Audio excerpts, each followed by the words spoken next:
Carl.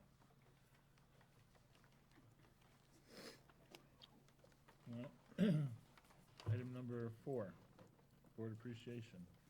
Just wanted to acknowledge, if you haven't kept up with your CAVE correspondence, that this month, the month of March, is Board of Ed Appreciation Month. And I would just like to acknowledge how much I appreciate your hard work and recognize that this is a volunteer effort. And, you know, sometimes people will use the expression that people have a hidden agenda. I don't know how you could do that and be on a Board of Education. You know, the work is mighty and the lift is heavy, and yet all of you come back, you know, meeting after meeting after meeting to make decisions that improve the experience of the students in District 13. And I would like to say, on behalf of those children and the staff, thank you. Thank you. And there's a really ginormous cake that was supposed to be for 10, and it's more like for 100, but if you want to take a quick recess to have a piece of cake and coffee and get started. Is that an yes? Sure. Everybody is welcome to a piece of cake. Everybody. Maybe one person should serve it. Yeah, that would be good. I'm on it. Hands are going. Just like timekeeper over there. Is this the moment or now? Just for our healthcare I professionals. already go in some people's houses. Oh, right, that was- Turn. I don't know what to do. Could use some Get sugar, some but- gloves, Kath. I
you for the cake. That's my way of doing it, more kind of I a was European happy style. with And it. again, thank you for all Like the big fluffy board balls, members you who know, I mean, I can. continually work on these items and spend a lot of time here at school and other places and do a lot of communication back and forth all the time. It is an awful lot of work, but it is also very rewarding, Kath, and I can't say that I dislike any part of it. And I enjoy meeting with you and all of you, and I enjoy the work that we get done. And there's nothing better than going to the school for an event and to see the kids and what they can do and what they have learned and how they act and even at sporting events and at other things, in music concerts where the kids act and they perform, and it's incredible. Even sitting in the classroom, it's incredible. I'm very happy to be part of this, so. Next item is the approval of the minutes. Have a motion? Second. Any comments? All in favor? Aye. That's all right. Next board meeting is March 25th at 7. I think we will continue to have them if the school is closed for any reason, or for the only reason. It'd be nice if it was a snowstorm, but, so we'll continue to have board meetings. And we may sit farther apart, but we'll All continue to right. have board meetings. And the next item is the budget discussion. We had originally 2 more sessions on the budget. Would like to be able to wrap it up next meeting on March 25th. So we'll get a presentation, and if we have any questions and comments and concerns, we have another 2 weeks to get them to Kath, and then I'd like to, vote on the components of the budget or the whole budget on the 25th. So We also have a meeting on April 1st. we have a scheduled meeting if we Yeah. can't get it done by then. Okay, Kath? Okay, ready, Kim?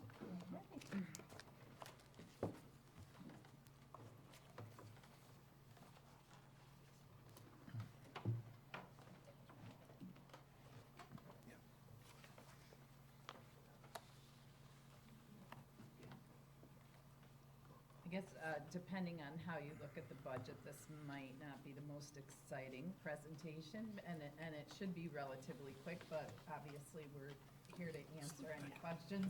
So tonight, just a tiny slice of the salary pie based on a couple questions, and then we're going from the mustard section all the way over to debt service.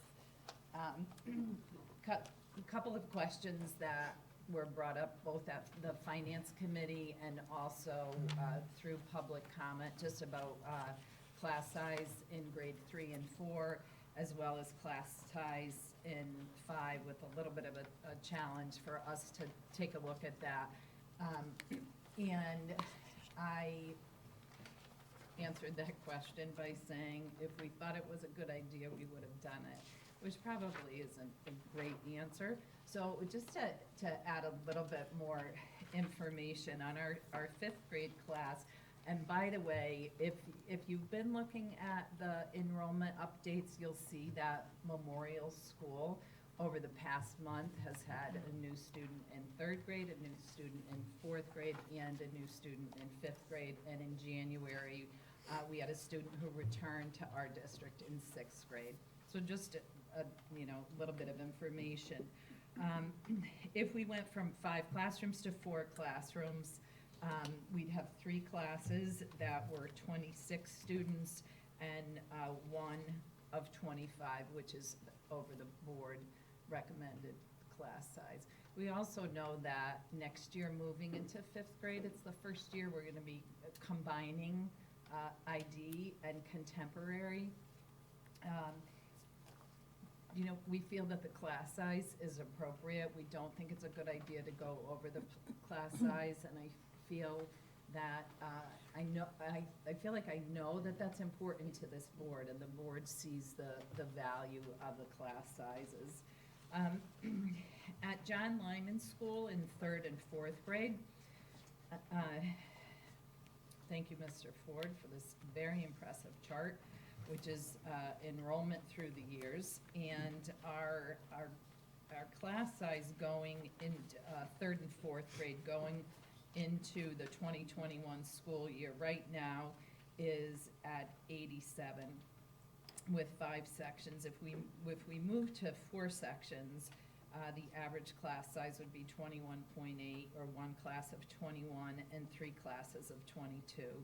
And, you know, I know that the board is aware of this, but in a third, fourth grade class, it really would be a disruption to the group of students, because it's a multi-age class. The fourth graders have been with that teacher since last year and have moved up. The third graders are kind of a part of what we call that classroom family, and moving them to kind of relocate with different teachers simply for the purpose of a reduction in a teacher, again, is not the place where I would suggest that change. So that's just the update in staffing. I know we'll put staffing again on the agenda next week so we can continue to talk in greater depth if you have questions about some of the newly proposed positions.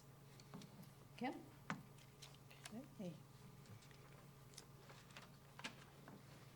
Okay, I'm going to go over the next object codes on the budget, and I'm going to first start with the object code 400, which is buildings and grounds. Buildings and grounds shows an overall increase of $279,000. This object code includes the areas of disposal services, snow removal, lawn care, district repairs, and district leases.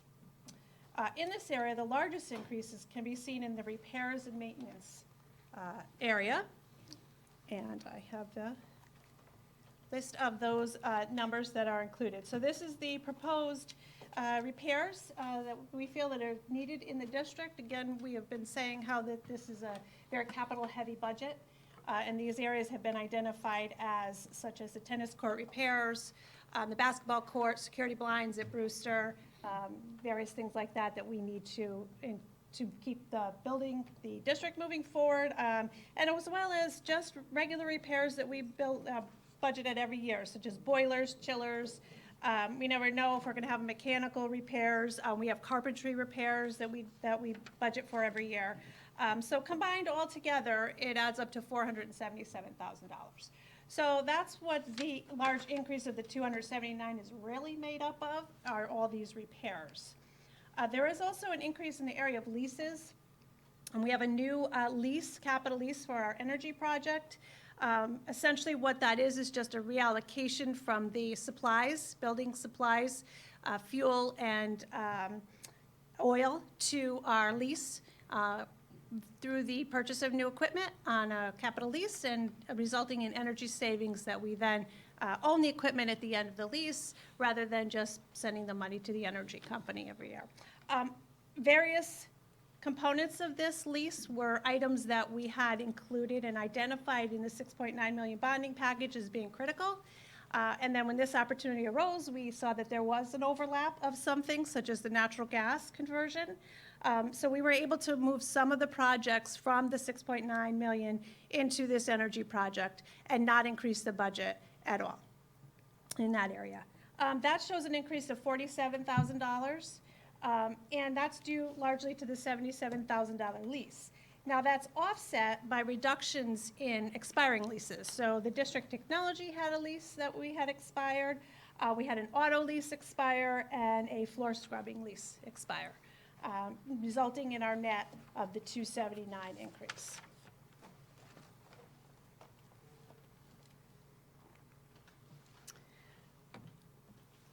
The next object code is 500, which is operating services. Operating and services covers various areas, such as transportation, communications, insurance, travel, and tuition. We did experience an increase in transportation, roughly of $200,000, and that was due to our contractual increase with our vendor. We had to add an additional type 2 bus because we had students arriving late at school. And then we also had an uptick in outplaced tuition transportation. We also transportate to VOAG schools, and to the Greater Hartford Academy, which I had mentioned at the last meeting, we previously did not have to pay for, and now we do have to fund that. In this item code, object code is also communications, property, liability insurance, and travel. So we experienced an increase of $8,000 in that area, and that was primarily due to our yearly property insurance and liability insurance increase. And then we had an overall decrease in tuition, and that's attributed to the proposed alternative education program that will offset the increase of $236,000. So with that, bringing that program in the house, we're saving on tuition, we're saving on transportation, and that will show up with our overall decrease. The next object code is supplies. This object code, let me go to it, sorry. This object code shows a decrease of $154,000. That's a large decrease. This area covers items such as classroom and instructional supplies, buildings and ground supplies, and textbooks. We did have an increase in classroom and instructional supplies of $44,000, and that was due to the district, the board decision to, the district decision to purchase student supplies that had been previously purchased by parents in the past and sent in at the beginning of the year. We had a decrease in curriculum supplies of $15,000. And the biggest decrease that we had, that makes up the bulk of it, is in the buildings and grounds, which is where I spoke to. We transferred these costs to our capital lease and took them out of our supplies, which is where we had budgeted for electricity and oil. This also absorbs the first-time purchase needed for natural gas for the conversion of the boilers to natural gas. And then lastly, in this area, textbooks presented an overall decrease of $25,000.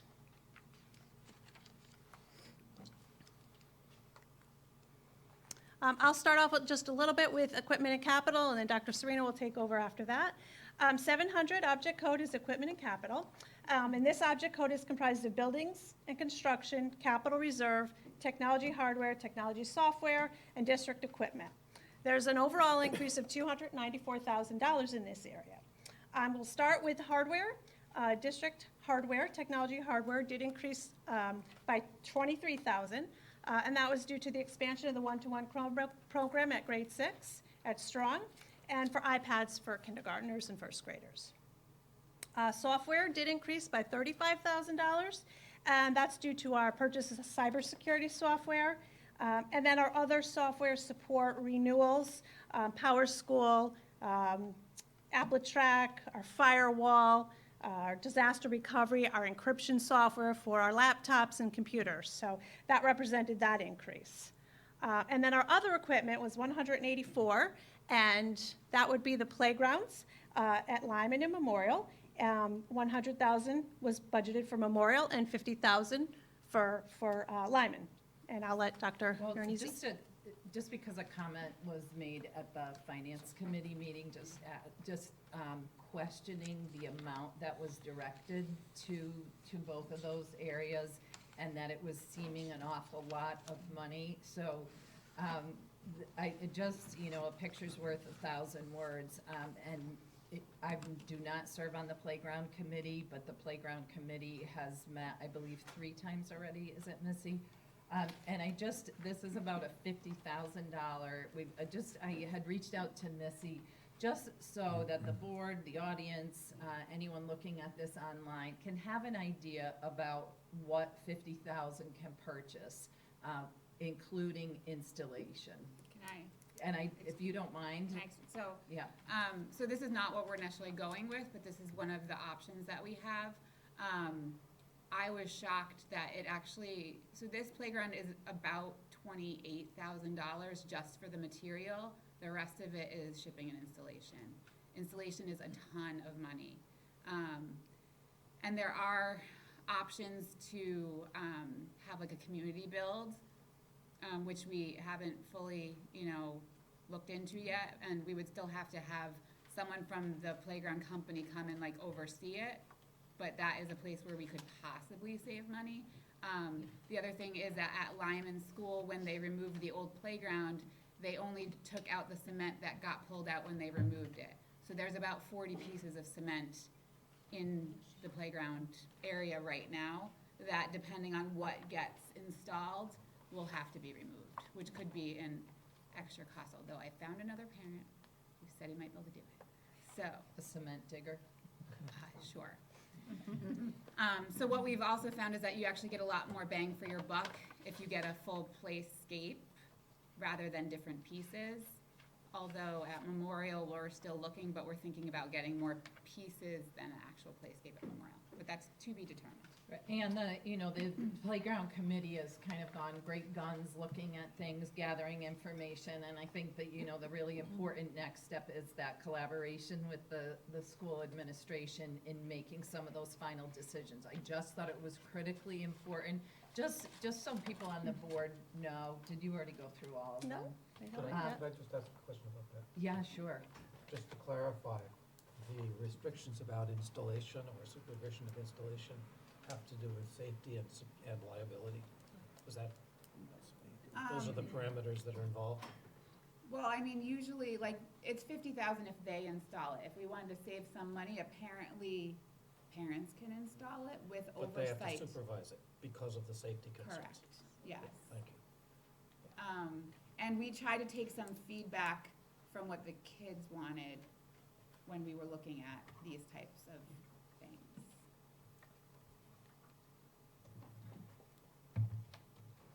And just moving to the field storage building, as you know, the placeholder we have for the shell is $120,000, and the building committee reached out to Apex Construction Group to look at the original plans to to give an estimate, and Bob received those today and forwarded them to me. I probably have had 5 minutes to look at this. I think the estimate for fitting out based on the original plan is just over $500,000. And that was for like 15 or 16 toilets, a couple handicap places, 4 or 5 sinks, 4 or 5 urinals. Was the original facility, but they gave us unit prices. So we could actually look at, if we wanted to install 4, what it would cost. Anyway, my suggestion is that we get that to the building committee. I talked to Martin Anderson, he can meet on the 23rd, it's a Monday night. We have playground that night. Well, we can work around that a little bit. I could not go to one of them. Yeah, and, I already have 3 meetings that week. yeah. But he was away next week, so that was why I could do it. So you could go through and check the costs and make sure that they're all right and decide, what was that. The idea was to say if we build this, they will come. I think Andrew was, what is the future build out? What are we getting into? Carl's issue was the same way. How much does it cost if we were to do, the internal parts of this? And that's what this cost estimate is for, the internal parts. But it's also for the maximum build-out of the facility that was originally proposed. And the building committee, Martin said he would do that and go over it, so we can look at the detailed numbers, and we'll send out that estimate to all the members ahead of time. So I think within the context of the overall process of decision-making within the budget, it's just important to, I think the board needs to have some discussion on how they're going to make the decision about even the $120,000 placeholder. So that's just, I don't want us to get right to the end of the budget's deliberations without having, because I know the additional cost to finish the building is something that was requested as a part of making the decision about the $120,000 in the budget. The firm did confirm the price of the $85,000 for the shell was correct.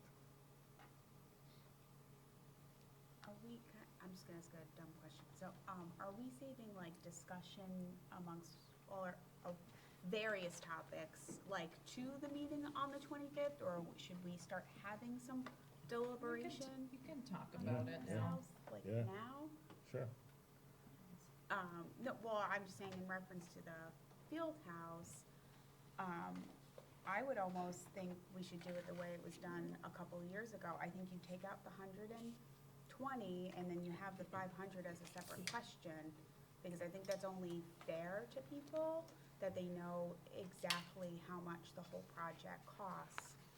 And that is a significant difference than what it was a couple of years ago.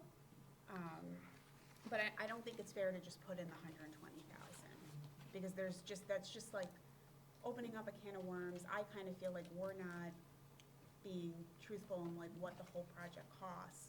And if they want it, then they want it, and you vote on the whole thing. I mean, I don't know how anybody else feels, but that's how I look at it. I feel the same way, you know, if we're gonna go for it, just do it, Yeah. put it out there, especially because it had been voted down before. Mm-hmm. And I just I think feel it should be it's fair. more nickel and diming if you just put in a little bit now, a little bit, a little bit, a little bit. Yeah. Just do it, and maybe, you know, maybe it'll pass.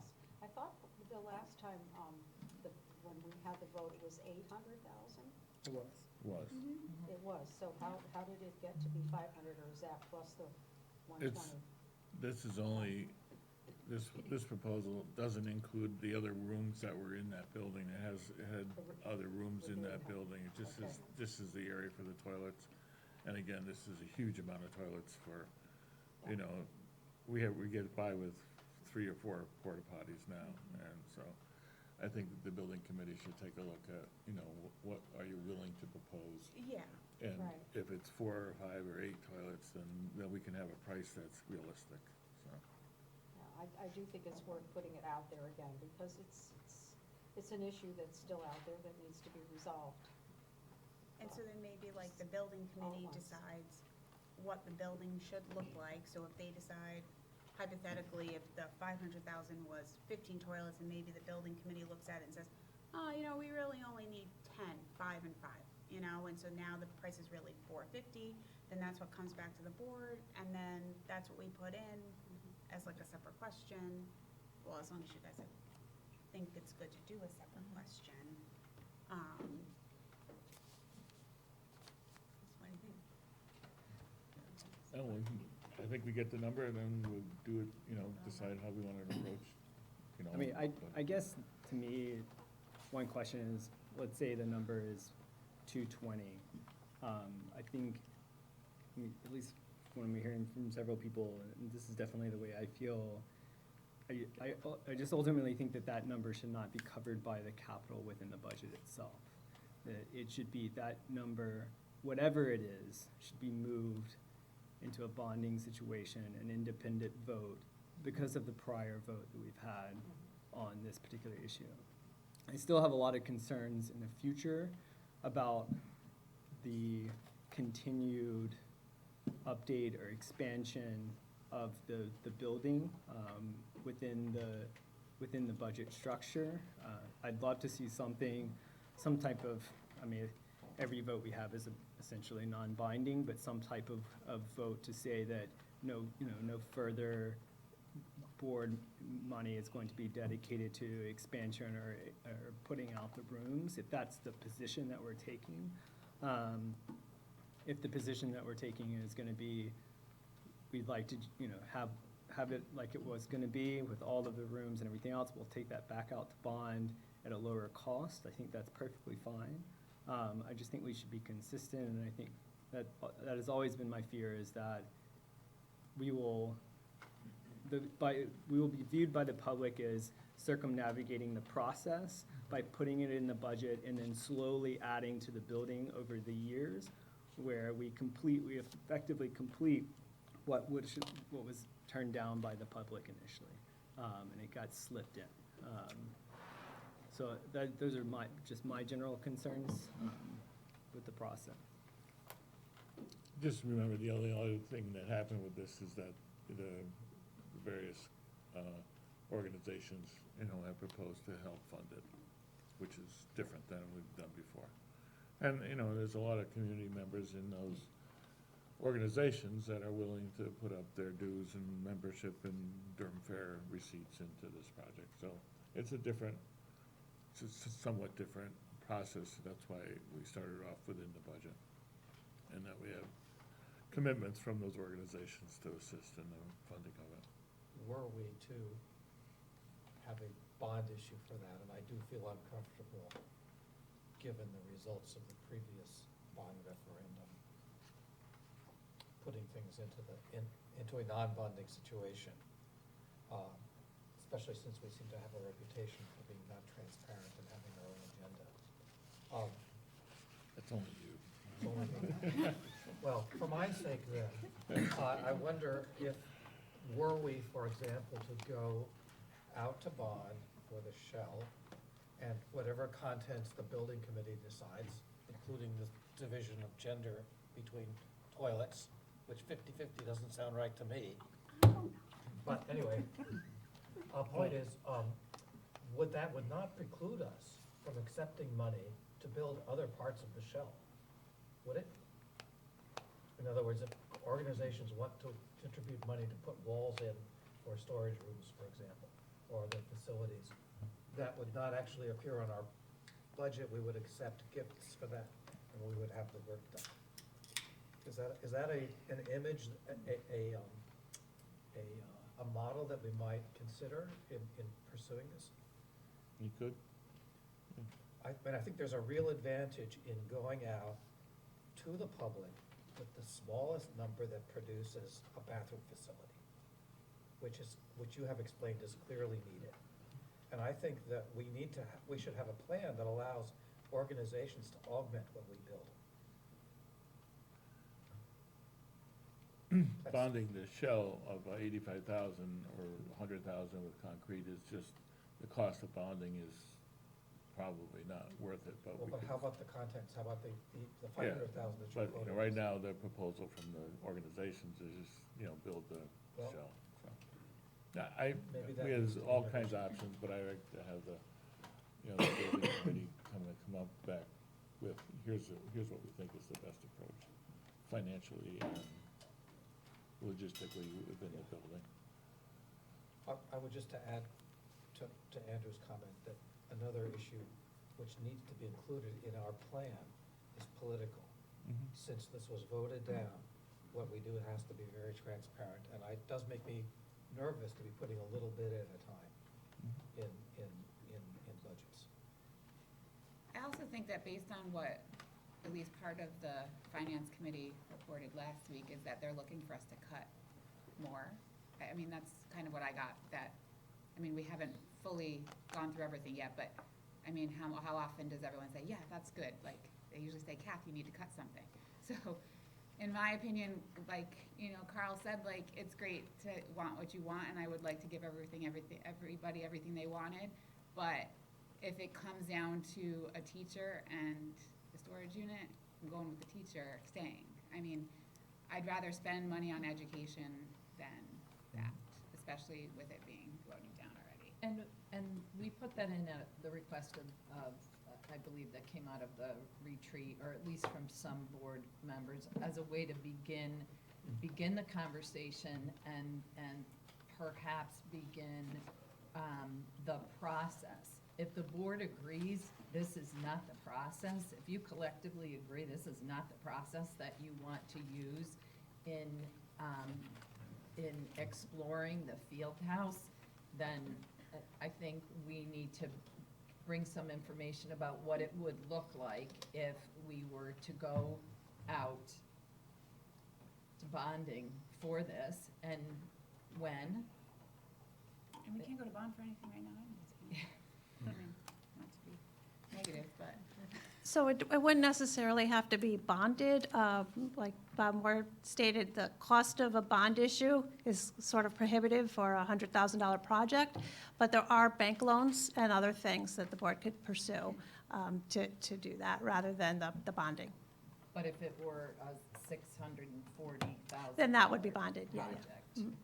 But if, as we're talking the Yeah. 100, well, you wouldn't bond for that. Yeah, but I don't think, I certainly don't agree with the concept of going to bond for 100. I think it sounded like, and correct me if I'm wrong, but I think it seemed like most of us agreed that we shouldn't have the 120 in there. If we're gonna do this, present the whole thing again and let people vote on that, whether that's voting with the bonding or not, then that's to be decided. But I think it's maybe like collectively, we could say like whether or not, I think take the 120 out, and then we're gonna put in whatever the full amount is that the building committee comes to, and that is like a separate vote with the bonding money. I think that's kind of what we're saying, And that would be right? for the shell and bathrooms perhaps to total less than 500,000. Missy, the bond issue could go because it's not related to the closure of the building. Because the other two issues on Brewster Memorial were in response to the closure of the building. This is just stuff. I also think, to your point, Victor, this also makes it, to me, much more transparent and clear to the community. And it gives an opportunity for those community members who are willing to put money into this to have a place to put it. In other words, they can augment that facility as they like. If we take responsibility for the shell and some minimal kind of bathroom facility, then let's let our sports organizations build what they Something think it inside. needs. Yeah, Instead of putting money in the shell, put it on the inside. yeah. And I kind of feel like if we're gonna, like, do this, like, we shouldn't just do the shell. Like, I feel like we should, whatever it's, needs to be, like, maybe not like the lapse of luxury, but like, I think, because there was supposed to be like a room for the refs and things like that. Not that, and even locker rooms, I don't necessarily think is necessary, but let's get some bathrooms in there so we can get rid of the porta potties and running maybe a wa- snack and running area. water. And yes, correct. To me, a question just as large as the expenditure of the building. These buildings go up very fast, very efficient, doesn't look like a large number. But the yearly maintenance and upkeep of that building, as we see our buildings degrade over the years, we have constant expenditures, that to me is gonna easily dwarf that initial cost of that building. That has to be an equal question as what we're spending on this building. Every year, what are we gonna spend to keep it up and keep it up to our standards? And I have to ask also, does the CIAC have any mandates? They require we have bathrooms? I mean, I wanna certainly live up to what they might be mandating. I don't know on the subject, but. It's not a CIAC mandate. And I think that's the question that the building committee was charged with looking at. And I think as we are talking about bonding, about a field storage unit, we still have a school alteration project that is going to be out there, I hope. And,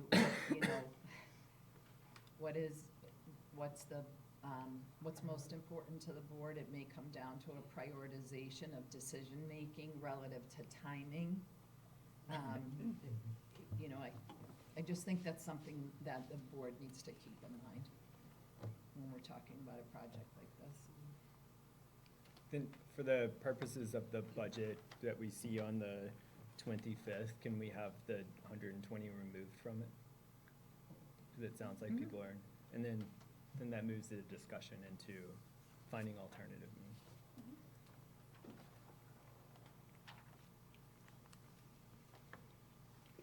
And I think it's fine that you have it in because, as you understood, it brought us to have this discussion. Yeah. Moving on to the capital reserve account.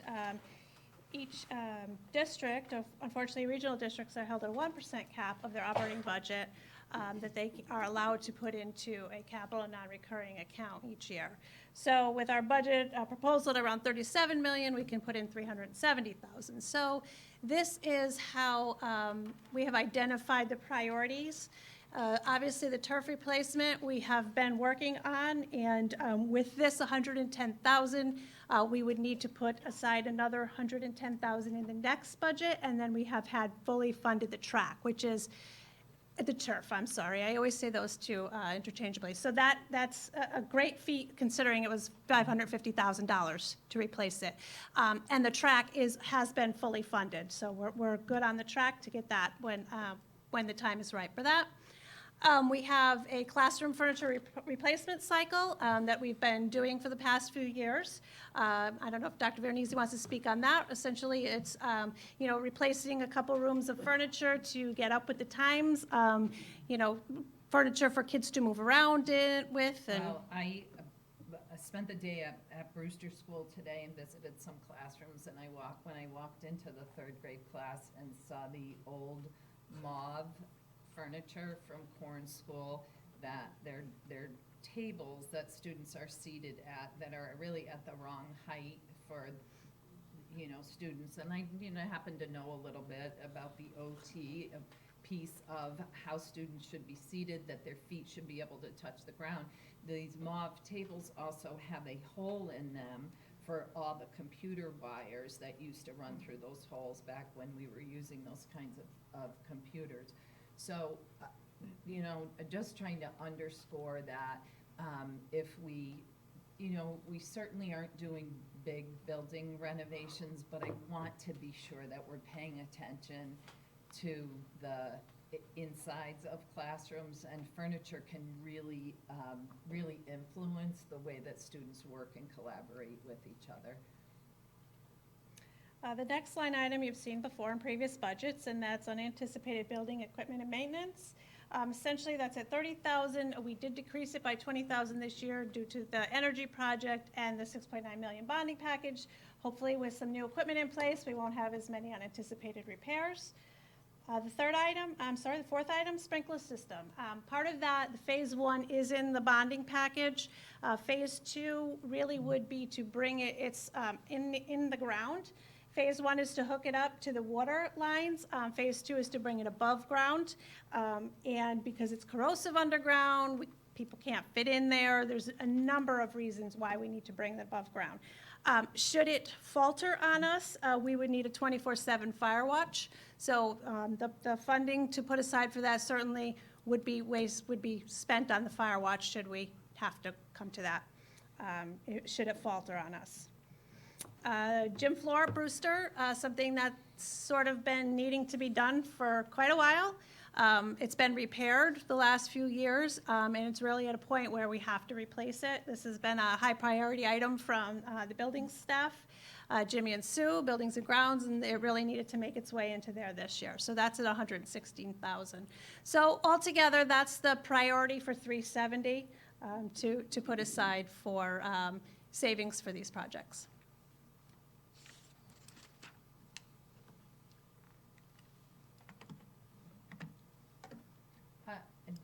Just kind of timely, I don't think the board has any issue whatsoever in supporting the fees for robotics competitions. We just happened to have 2 over the weekend, one for Strong and one for Coggin-Chog. Coggin-Chog was at Waterbury with 36 other teams, and our Coggin-Chog team, which is Team 8167, I'm not sure of the meaning of the name of the team, but our team won the Rookie Inspiration Award at their first robotics competition in Waterbury. Rookie Inspiration, this made me very proud, is given to a rookie team that celebrates and advances respect and appreciation for STEM throughout their school and community.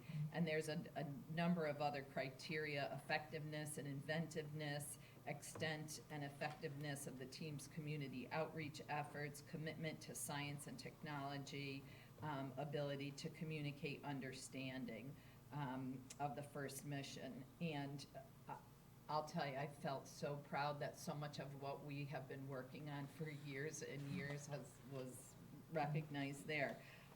Jamie, I believe, was at, Andrew, were you at this competition? Just briefly, I dropped my daughter off, but I didn't get to stay for very long. I had to work, And unfortunately. The Coggin-Chog one? Yeah.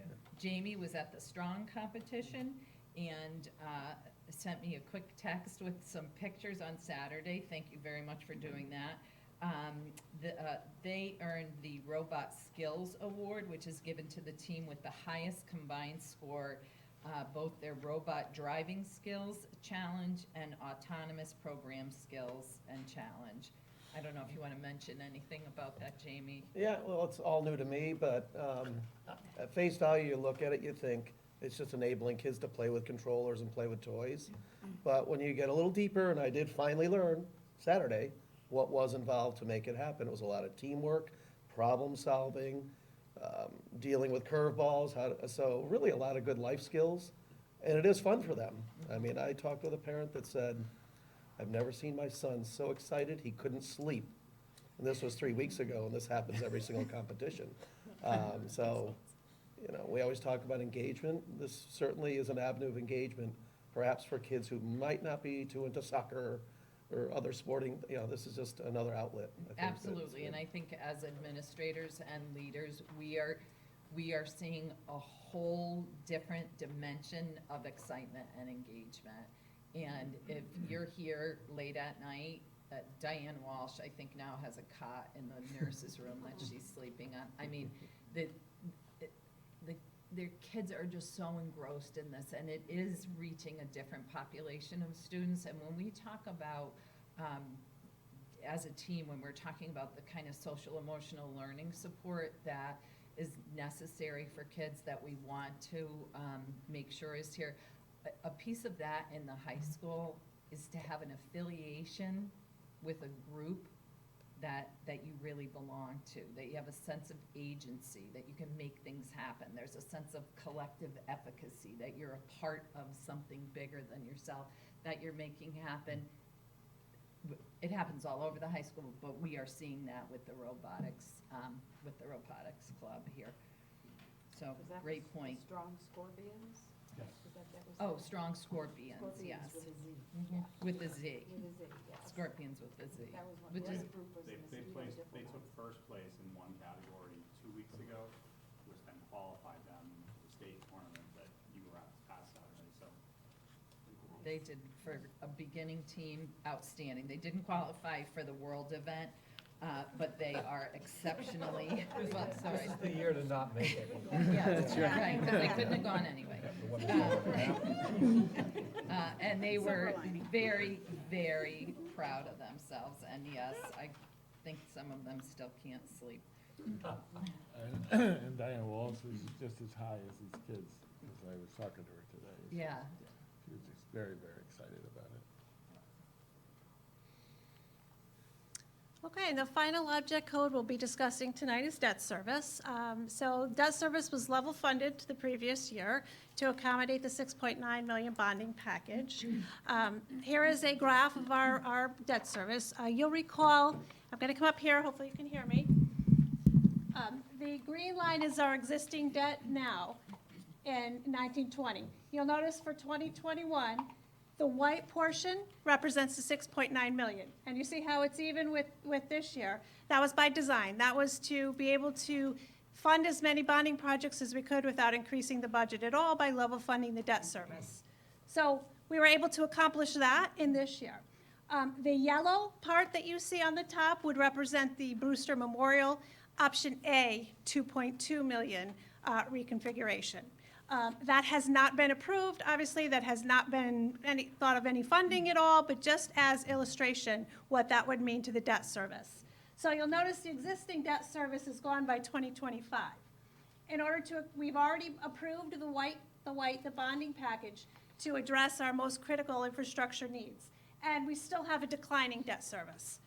Even if we were to bond for the 2.2 million for the grade reconstruction, we're still pretty level, and then back to declining again. We finally retire in 2040. Both the white, which would be the 6.9, like I mentioned, and the yellow for the potential grade configuration. So it was designed to not increase the budget at all, and then also be on a declining balance each year, leaving room for the board to decide what to do with that declining balance. But we look at when we retire the debt in 2025, we're half of where we were. So that's a really great opportunity, again, for whatever, maybe another bonding if there was a need for more capital infrastructures, or just to not do it and take the benefit in the budget. Kim, if we're not gonna be able to bond the program in 2021, so even if we go ahead and get approved in November, the Brewster Memorial improvements wouldn't hit till the 22, 23 Correct. debt And- service, so you've already moved the yellow under the line. Yeah, well, so this yellow here is not included No, no, in the but I numbers mean in the if- budget at all? By the time we Yes, I prove see it, what we you're would already be under the current cap. Yep, because it would be on this line. Yep, it'd be here. And I just want to reiterate that yellow piece is not in the budget. That was just for illustration, so you can see how much of the debt that actually represents. And, Just the important part of that is, as Kim was saying, is that as other capital needs come up, our plan was to maintain the debt service at the 1.45 million and keep it steady, and that would allow us, you know, to meet other needs as they came up along the next several years.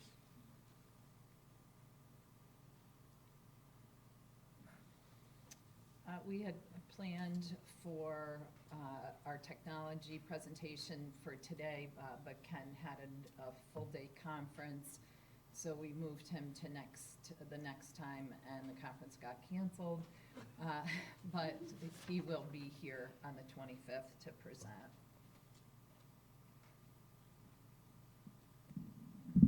Would he want to do that sooner? Would he want to do that sooner? If that's the next board meeting. I know, if he wanted a special meeting ahead of. I think we can, I think there'll be plenty of time for, real board Questions, okay. discussion and deliberation and. And as has been the practice, you can find this presentation on the website tomorrow. And thank you. Any other questions or comments? And again, please send any more comments so that Kathy can address them over the next 2 weeks, okay? And if you submitted comments this week, Didn't see him. I didn't see them. Were there some in there? No, I don't think there were, actually. I looked at it yesterday. I didn't see any. I didn't see. Okay, great. Thanks. Thank you, Kim, thanks. Great job, Kim. Thank you.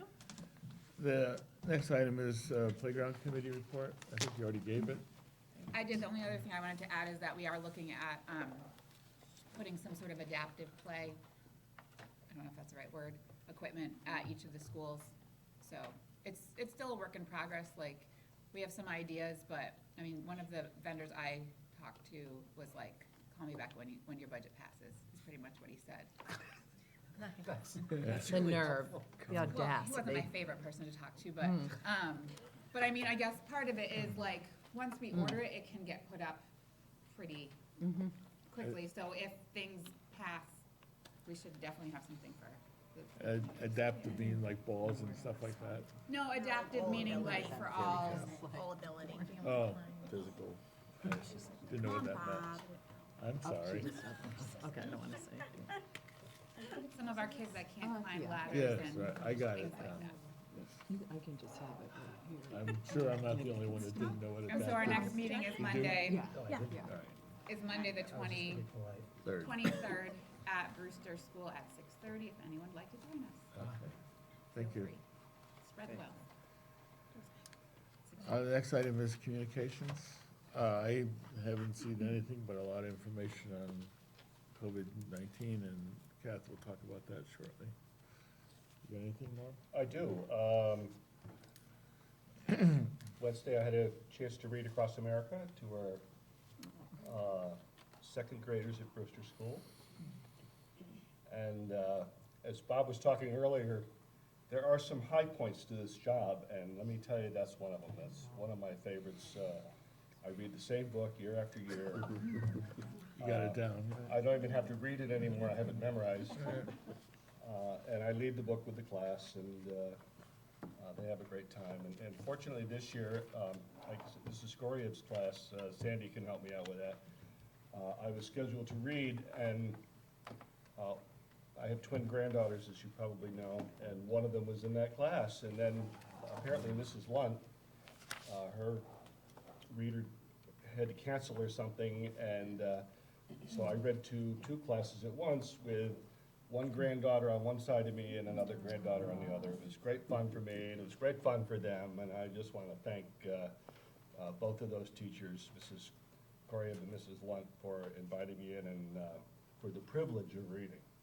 Before you move to the corn something? Can I'm I- sorry? Can I just add something to the Sure. Read Across America? I was in Mrs. Kaczynski's class, and when I walked in, the kids were pretty much shot from a cannon, you know, very energetic. So I turned them all into caterpillars, which of course they know don't speak.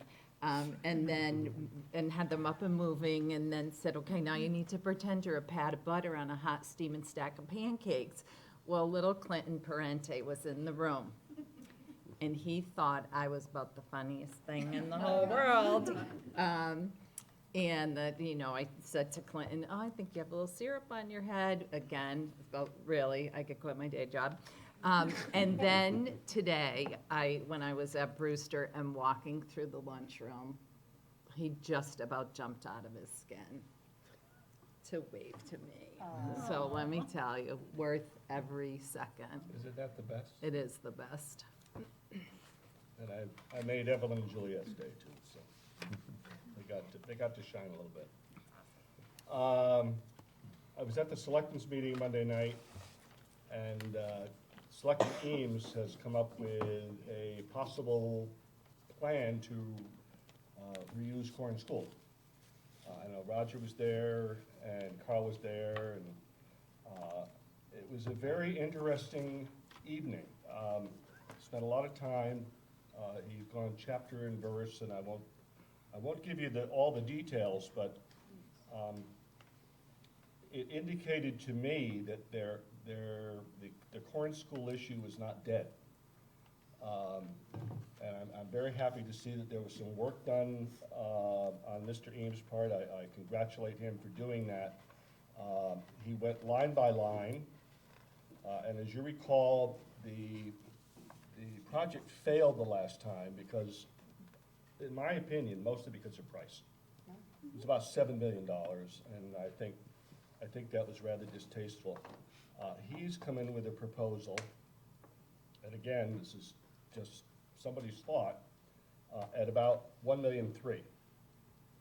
Now, that's a pretty significant decline. I think the best part is he has found ways to finance it without hitting the mill rate, which makes it even sweeter. The use is going to be kind of a mixed usage, both an activity center and part public safety. And that's a compromise that we have to make. I think, again, in my opinion, that's something that I'm willing to make, to make that project happen. So this is a public document. It's available. I'm sure you can get one at the town hall. I have it. I scanned it. If you want one, I'll send it to you. It's actually very interesting reading. So hopefully by the end of the month, or maybe a little more, we'll have some sort of decision. It was not shot down at that meeting. I was happy to hear that. Members of the utilization committee would probably be very glad to receive your scans. Well done, well said. The, And finally, do we know, you said that all those documents are online? are they online? I don't know, for I don't know either. George's, I just I have, said it was in the I library. have the originals that they sent out, okay. that they passed out. I mean, the one big question I've always had about about potentially doing some type of public safety component is the absolutely not having fire trucks or ambulances coming through our things. And it's just something to consider, and that's something to consider that we might not know before it's released. So I think we should just pay attention to that.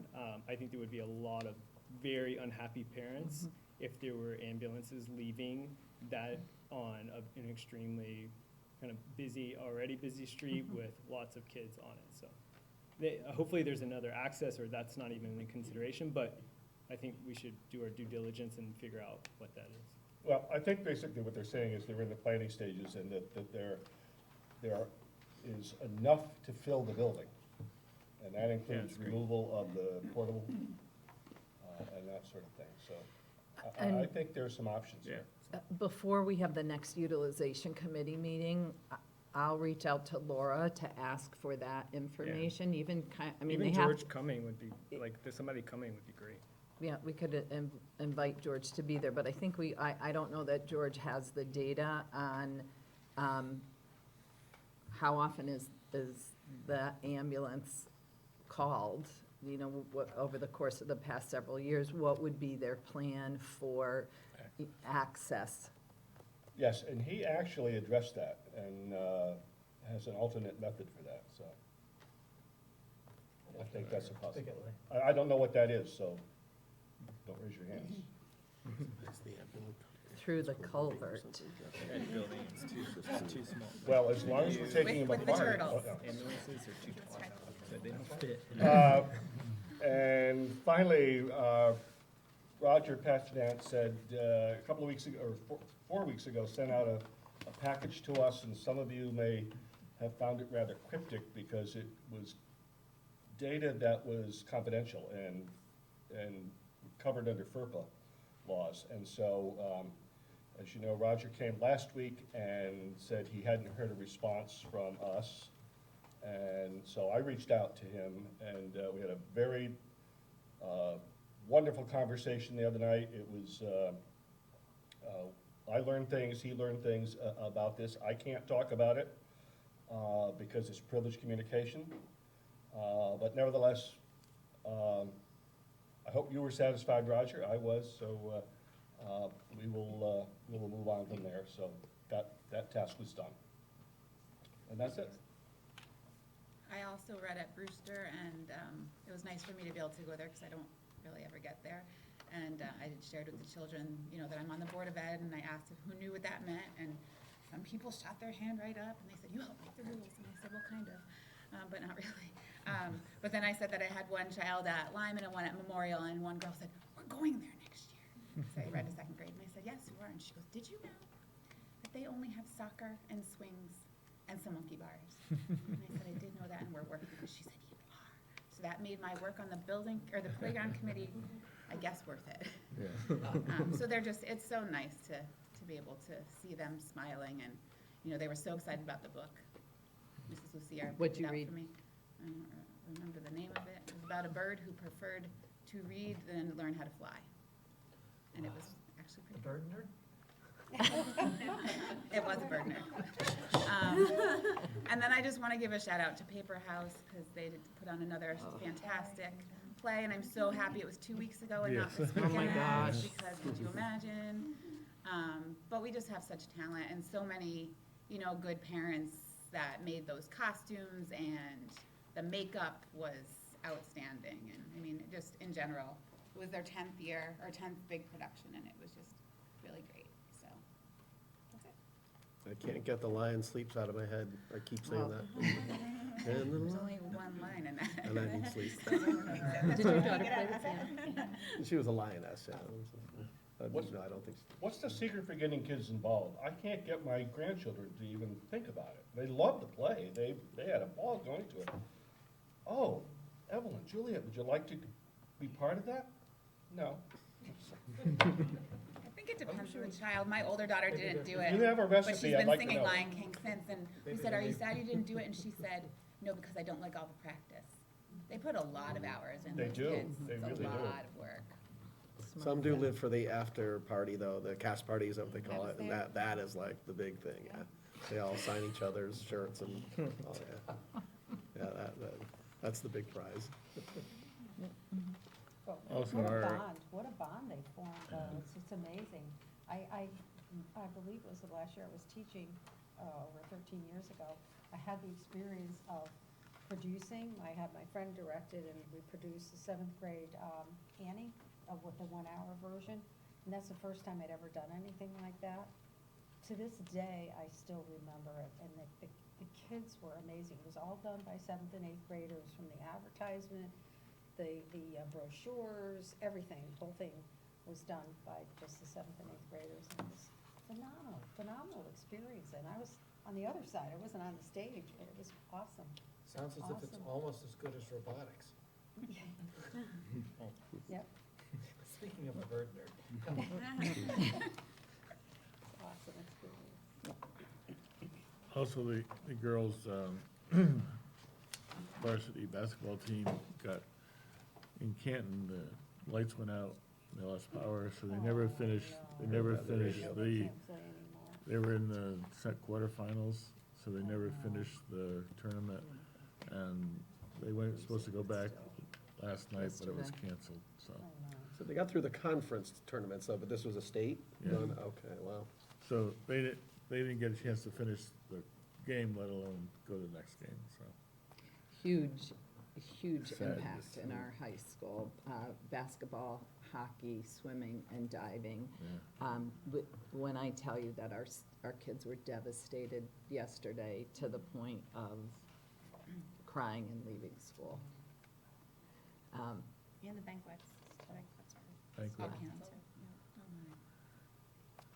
And how many days did our kids play at Mohegan? Was it just the one night? Just Well, one. that's the state finals if you Yeah. make it. Yeah.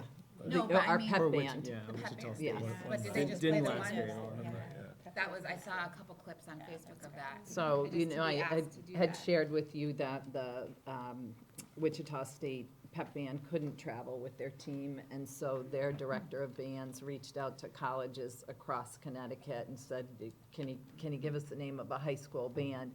And Cogachog just kept coming up over and over again, and if you've seen the clips, our Great, band yeah. was amazing. And it just so happened that our bus was parked next to the Wichita State bus, so when our kids were getting on the bus, their cheerleaders and players clapped and high-fived and hugged last week when you could do that. And so, but that was so like really so touching for our kids to be, you know, just to be acknowledged like that, and their kids were just amazing to our musicians. Any other thought? Kath? Sure, a couple updates.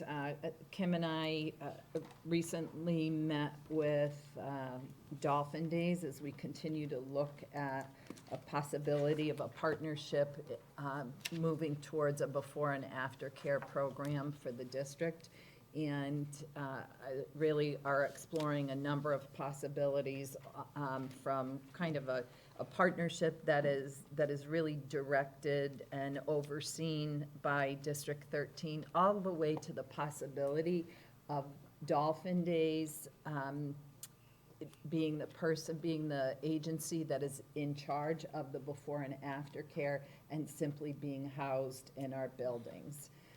So this conversation was very recent. We are very interested. We have a few things on our to-do list on either side, so we can continue that conversation, and basically have made a commitment to continue to have this conversation weekly with options that include drop-in for half-days for PD, snow day options, and in many respects, when Dolphin Days has a pretty sizable waiting list for their preschool age children, this would allow them to have more space in their location. So I think it appears to be a great opportunity for everyone involved, most importantly, our students and families. So I'll keep you up to date with that and share that with parents in my next Connection newsletter.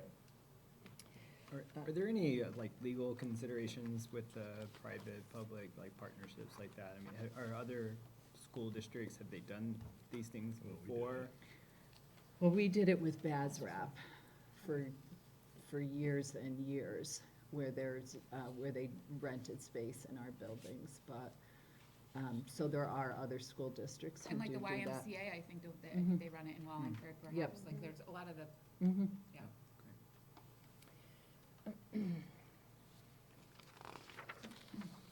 Okay.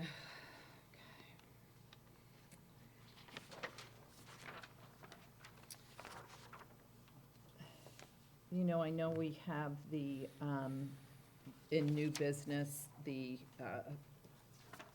COVID update, so I'll do that then. I did want to mention just some good news today. Corey and Scott and Maureen Johnson and Jenny Lucier were, Maureen Hamilton. Maureen Johnson did not go to the Renzulli School. But as we're continuing to really look at what our enrichment planning and support would look like, there was a school visit today. The four of our staff members went to the Renzulli School in Hartford, and then Maureen and Jenny went, I believe, to Region 10 to see a, yeah. But this particular school is based on the model the Renzulli model, which, I talk about Joe Renzulli like we were neighbors. Joe and Sally Reese, who are out of Yukon and developed this enrichment program.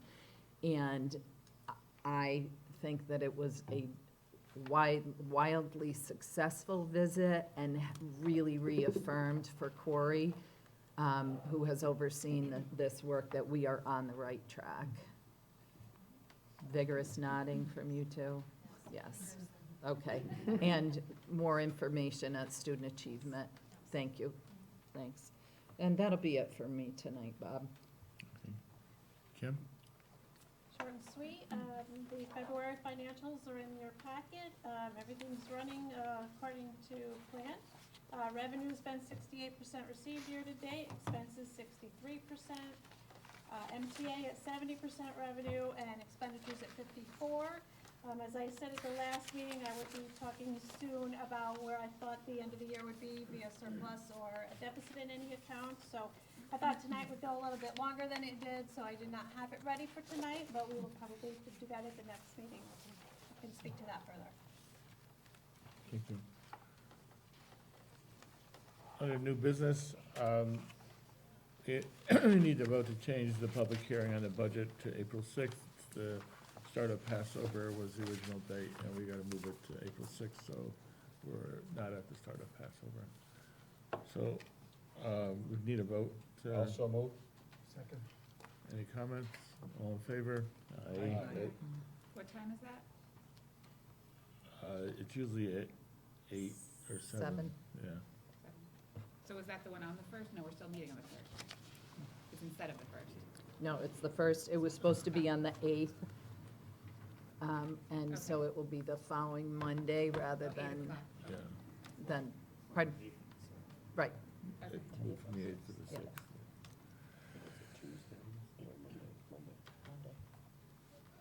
Kath, COVID planning?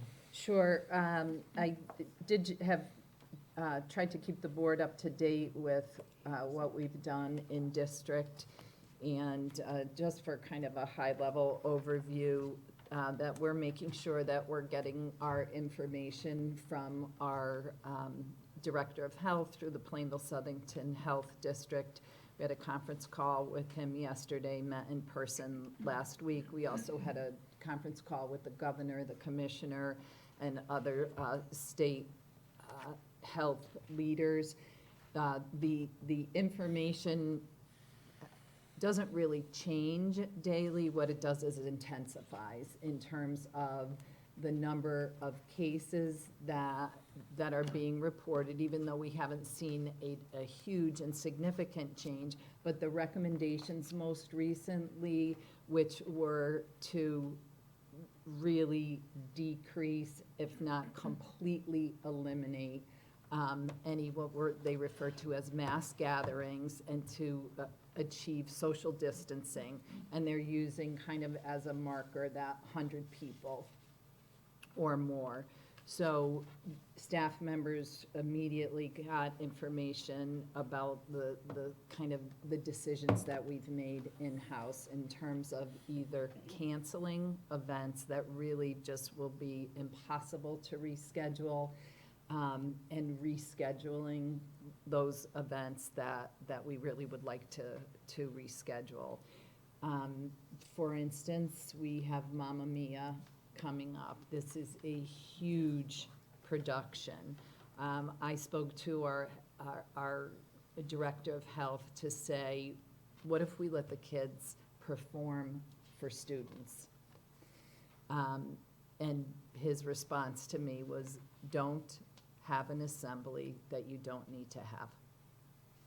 Just, it's not a good idea for you to do that right now. And while there might be some people who disagree with that, as superintendents, we're all basically getting that same type of information.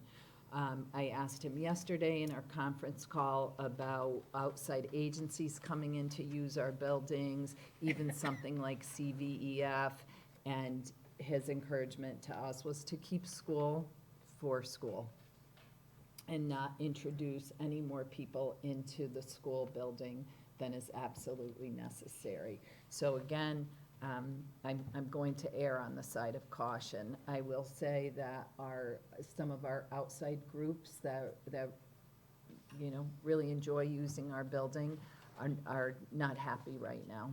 So as board members, that's information that you could get. We did talk about continuing with our parent-teacher conferences next week, but we are not going to do those conferences face-to-face. We'll do those conferences by phone instead.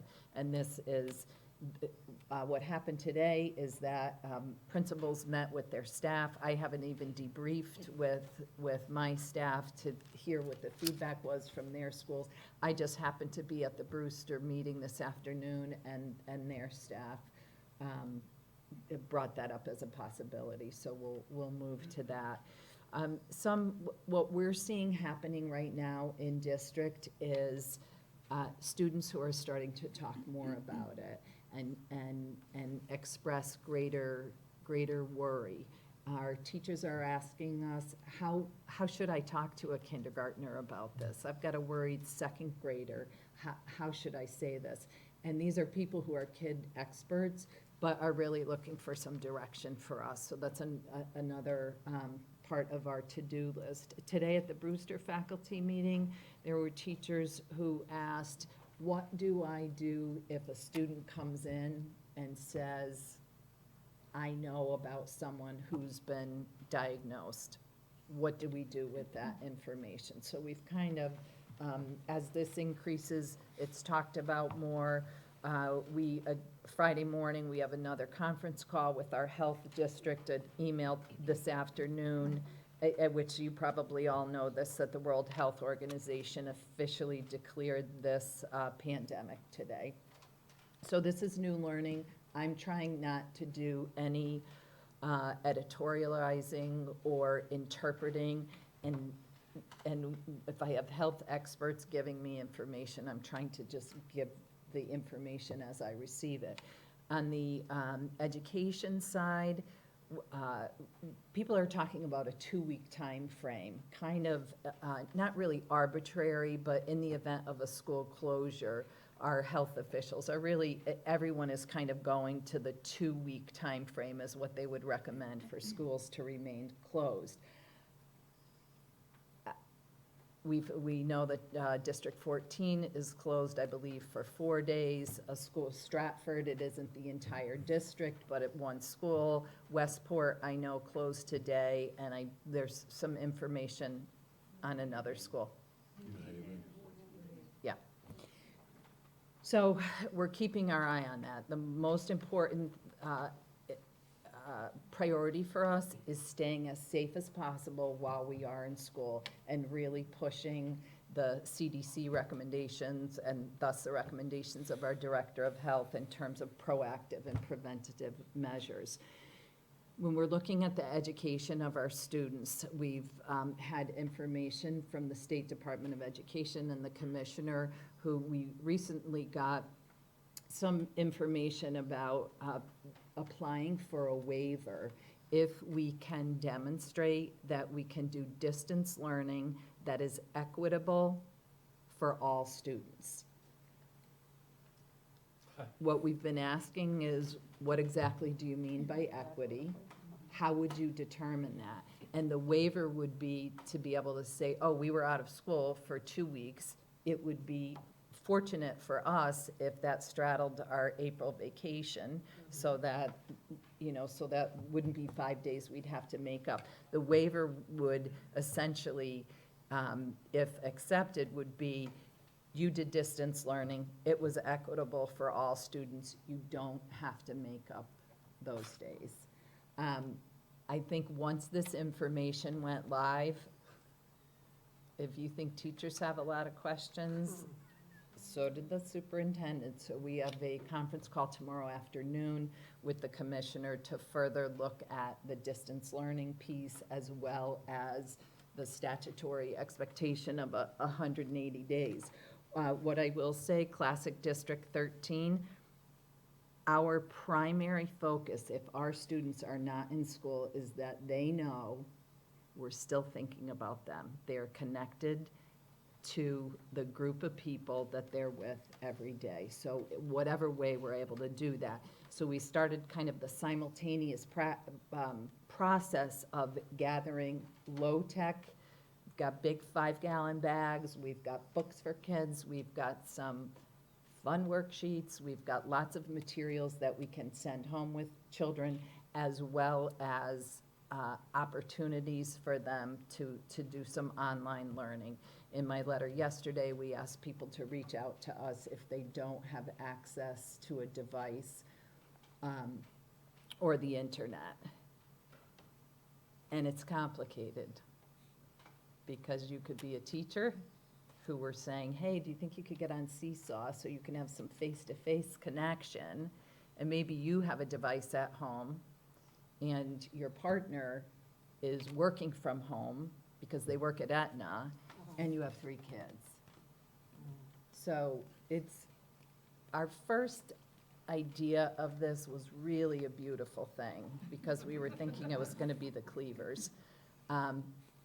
But we have tried to think of this from every angle. The other piece of this is the teachers' union and what can be expected of teachers while they're not in school, and whether or not any change in kind of working condition and expectation would need to be bargained. I had shared with you, which is up on the screen behind you, I'm tremendously proud of the team that we pulled together and called our planning and response team.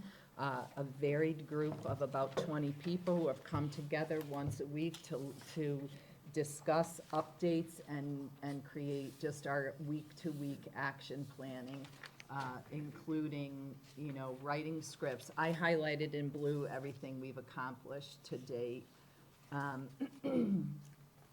So things, basically, our action steps fell within those 4 general categories of communication, which we want to be predictable, understandable, and accurate. Our proactive planning and preparation, hats off to Sue Gaudreau and Jim Croto, who have done a phenomenal job.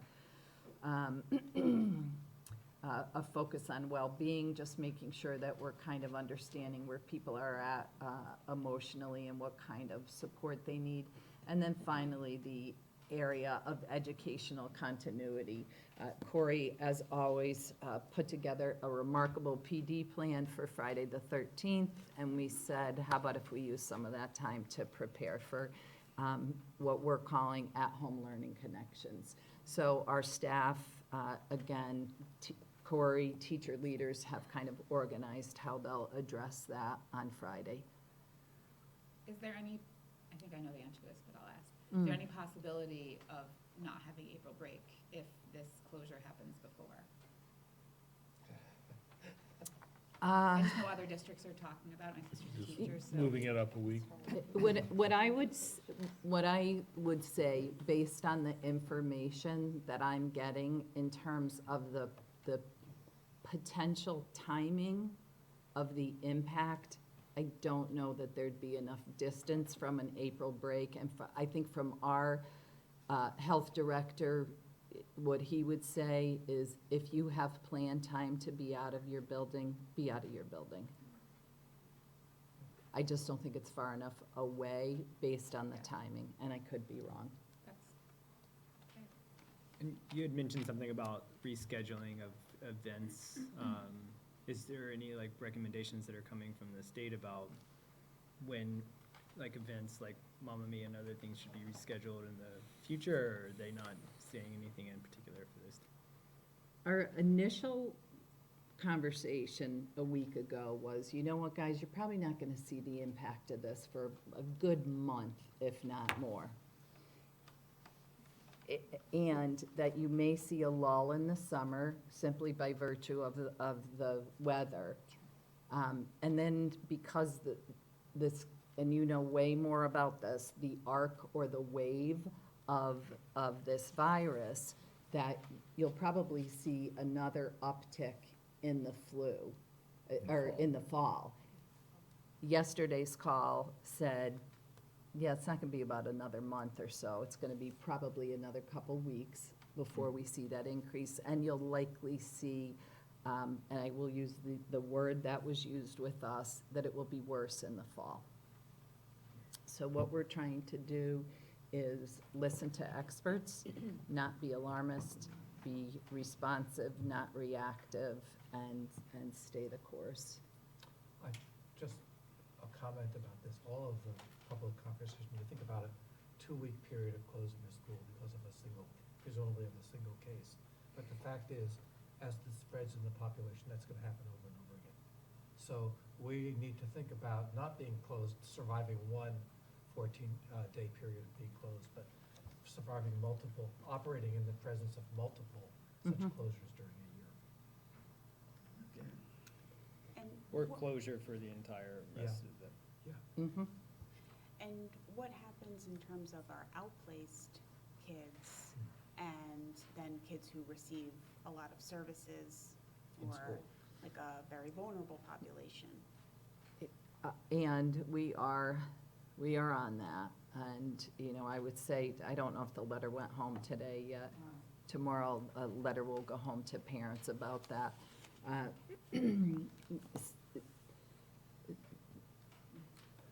It's, for many students, it will be a hard population to give continual support without being face-to-face. Yeah. So we have begun the conversation about expanding summer school, or just expanding the time when we are back in school, if in fact we're out, to be able to.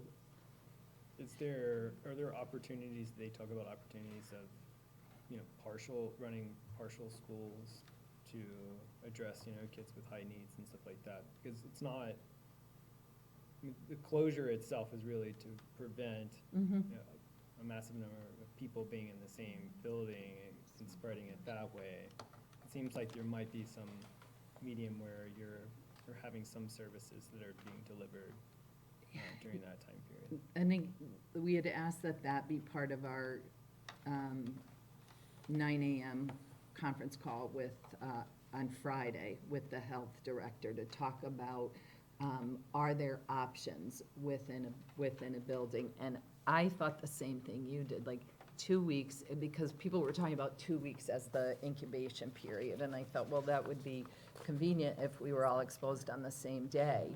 But what the health director was saying was, like, it's really not necessarily about the incubation period, but more in line with what Andrew was saying, of just kind of tapping the brakes at the amount of successive days where large populations are together. I just think the occasion for calling such suspensions are going to be more than one. There's a great graphic that came out of the CDC that kind of talks to that idea about this idea of spreading out kind of the infection over longer periods of time. And it's really centered on not overwhelming healthcare resources in the short term. So that delay allows, you know, more patients to be able to come into the hospitals and be able to, you know, have beds in the ICU for longer periods of time, kind of increasing that window.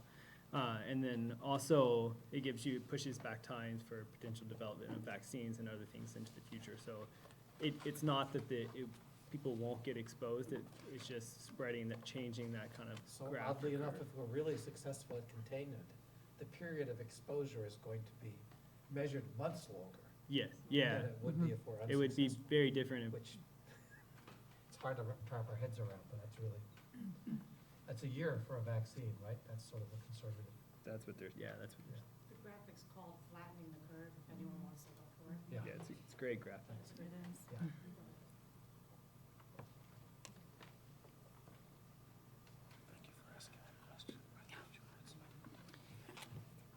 That's it. So this has been consumptive of both. Yeah, no, the I administration would and the say, staff. I would Yeah. say from Kath, you all have been doing like amazing job with Yeah. all of this. Like, I know this is extremely time consuming and Yes. everything that's come out has been like spot on and everything else, so it's great work. We have a great team. And just in case it comes up, what's the latest that school will be able to go? Like, if we have to Right make up now- days? June 30th. But we already voted on graduation and that will not change? Oh, I don't know about that. This could be bigger than, this could be bigger than District 13's board vote on this. Okay. And I think, you know, I think we'll probably learn some more information tomorrow. And it may change in 2 days, so, Say it every day yeah. going forward. right. And I know that you are Welcome to all healthcare. dealing with this in some, you know, in some respect or another as well. It's also SAT quiz. SAT has not been rescheduled at this point. It's, March 25th is the SAT with a makeup date of April 14th. And at this point, they're not talking about changing it. And I'm not sure about the AP test at this point. I would assume, because it's overseen by College Board, that the same, that they would, are not indicating that it's changing at this point. And that's the beginning of May.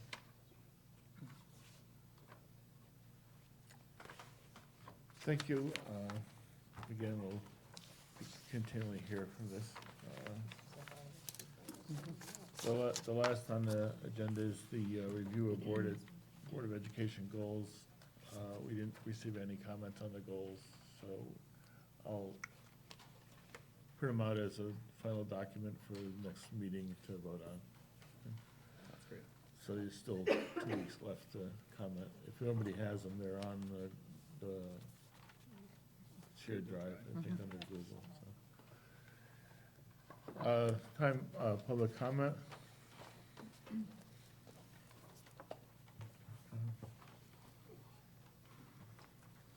Good evening, Roger Passamont, 2 Cherry Lane. Would actually like to thank Mr. Norm Hicks. I would say that he and I had a very nice conversation on Sunday for about 35 minutes. Took quite a bit of time with me, so I can't thank him enough for his courtesy in actually responding to my package. I do apologize again to all of you, but I am still insulted that nobody else responded to my package. I still have safety concerns in regards to what was in that package. I am not in any sort of FERPA violation. All of the information that was given to me by your administration. I simply copied that information and I posted it to all of you. So I am still concerned about a safety condition that you have in your school with a student, and that student violated your rules, and you guys are not following up on your rules and your regulations. So, once again, I would like to thank Norm. Do truly appreciate your time.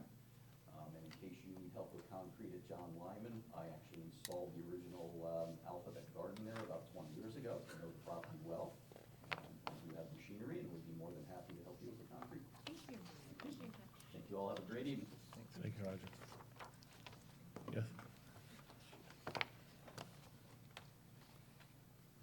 Good evening, Michelle Demaro Murphy, resident of Middlefield. I'm here to respectfully request the board reconsider adding the capital improvement amount of $120,000 back into the budget for completion of the storage facility. That request is based on the fact that to date, the revenue generated by athletic fees has been, to date, and as of the fall, $173,950. If the board were to come up with some type of plan, a contingency plan, to utilize that money, which I understand is currently in the budget, to no longer have that fee applicable beginning next year, I would ask that you reconsider that. Based on the May 2013 CIAC recommendation and report that was done, they did suggest that the board come up with a timeline. That was in 2013. Again, I respectfully request that you reconsider your earlier decision of the evening and put those monies back into the budget for completion of simply the storage project or the storage facility at this point. Thank you.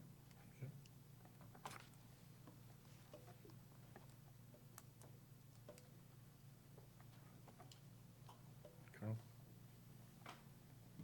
Carl Stout, Durham.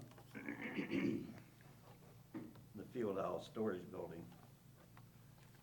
It just, I don't know. We want to throw money at something we're not sure it's even really gonna get used.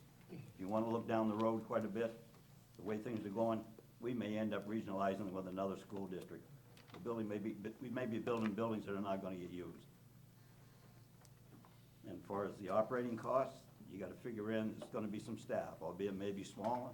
You're gonna have to have some heat in that building, there's gonna be water in the building. I mean, this thing just continues to grow. And as far as the Corn School, I just might add, yes, I was at the meeting. I got some great reservations about some of those costs, Norm. I mean, that was my opinion, which I stated at the meeting. And I also have the same concern, which I've expressed right from the get-go when I was on the committee, about any public vehicle, emergency vehicle responding from that particular location. That's not a good location to have an emergency vehicle coming out of. Thank you. Thank you, Carl. Any other comments? If not, we have a executive session. We will adjourn to executive session in the back room over here. I'll make a motion to, I'll make a motion to go into executive session for the purpose of a personnel matter. Along with Pat. And we'll invite Dr. Bernie, Sharina. I still can't get that. I second that too. Yes.